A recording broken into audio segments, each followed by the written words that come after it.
Hey all you cool cats and kittens.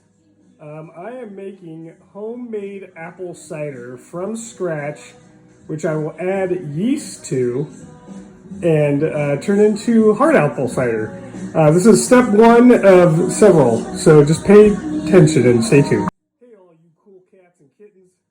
I am making homemade apple cider from scratch, which I will add yeast to and turn into hard apple cider.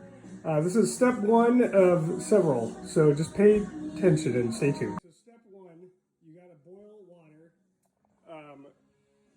real spring water, get that all added, and then you're gonna boil the apples. So I'm gonna add the water. Make sure Blink 182 is playing on the radio also. Okay, now that the water has been added to the pot, it is time to slice up these apples while the water comes to a boil.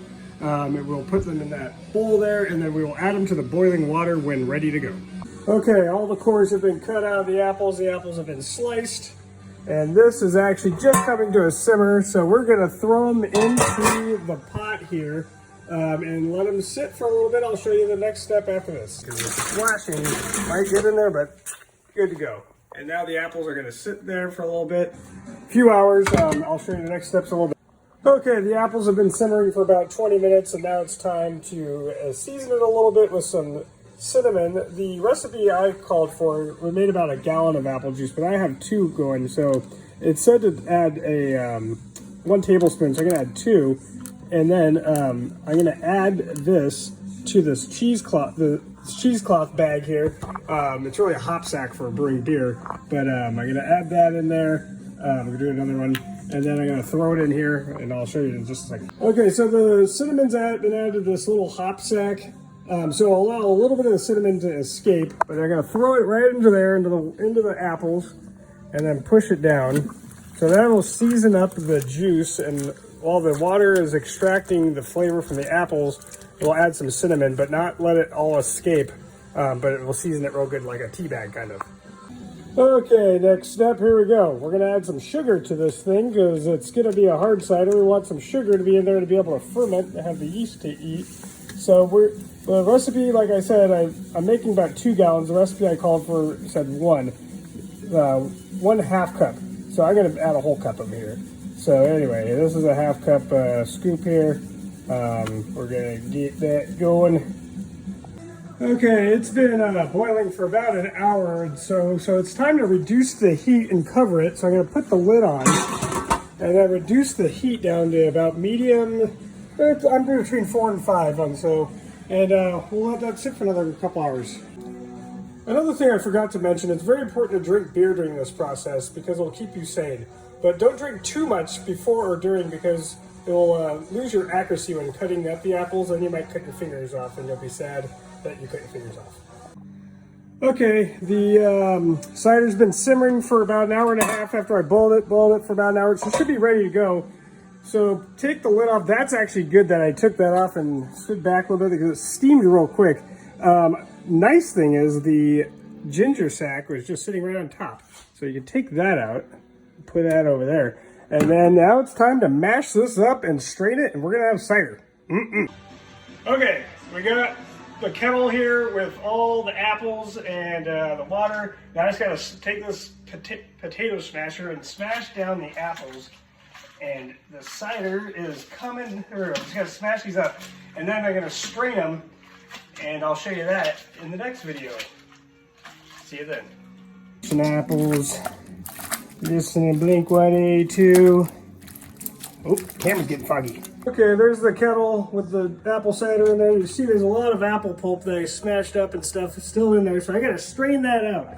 So I gotta bring it into the sanitized bucket. You can put it straight into like a bottle or something if you have a funnel, but I forgot to get a funnel. So all I have is a pasta strainer with a cheesecloth strainer on top. So that's gonna be double strained and get all the nastiness out of there. And we'll have pure apple cider after that. Okay, here we go. We're gonna strain it here. I'm gonna take this big pot, pour it into the other one with the strainer on top. It's still kind of hot, so I'm gonna go maybe a little bit slower. You're gonna let the liquid drain out, and then let all the gunk sit on top, and then dump that into the trash can next to it, and get the rest of it in the next pour. So Stay tuned. Okay, there we go. That's apple cider right there, and that is ready to go. It's ready to drink. It's fantastic. But it's being more fun to drink once I ferment it, and it's hard cider. Good time. Okay, the moment has come to add yeast and ferment the cider. There's the cider, almost 2 gallons. I lost a little bit at the end. Well, I didn't pour the entire end out because there's a lot of cinnamon at the bottom. I didn't want to add all that cinnamon. So anyway, here I'm going to add some. This is yeast nutrient that actually enhances the yeast. And then what I'll do is now pour the cider in to the fermenter and then add the yeast. So then it will ferment. The fermentation will begin. So here we go. It's still really hot, so bear with me. So here we go. I'm just gonna pour that in. And I don't need to videotape this, so I'll come back to another one to add yeast and wrap up. Okay, so all the cider is in the fermenter with the yeast nutrient. I'm just gonna add the yeast now, and not the whole package, because this is actually meant for 5 gallons, and I only have about 2 gallons. So there you go. That's a little, yeah, there you go. Okay, that's about half. So should be good. It should start fermenting in the next couple days. I'm really excited. This should be a good time. Can't wait to show you guys what it looks like. Okay, I lied. There's one more step. I have to add the airlock with sanitizer in the top, and that thing will bubble up. But I'm going to put it into the top of the fermenter here. And that thing will bubble up and tell me when fermentation has started. When it stops bubbling, that's when it has stopped. And you can move on to the next step. So that is it. It's going to be ready when it's fermented. Good times. Hey guys, thanks for watching that video. I know there was a long series there, but it was fun. Good Wednesday afternoon activity. I want to thank my buddy Lee Neuer, who inspired me to make this video. He made some pretty awesome pasta sauce the other day, and he said, "Hey, make some cider and show everybody what it's like." So anyway, hope you enjoyed it. Hope I didn't bore the hell out of you, and I hope you enjoyed some Blink-182. Have a good one. Take care.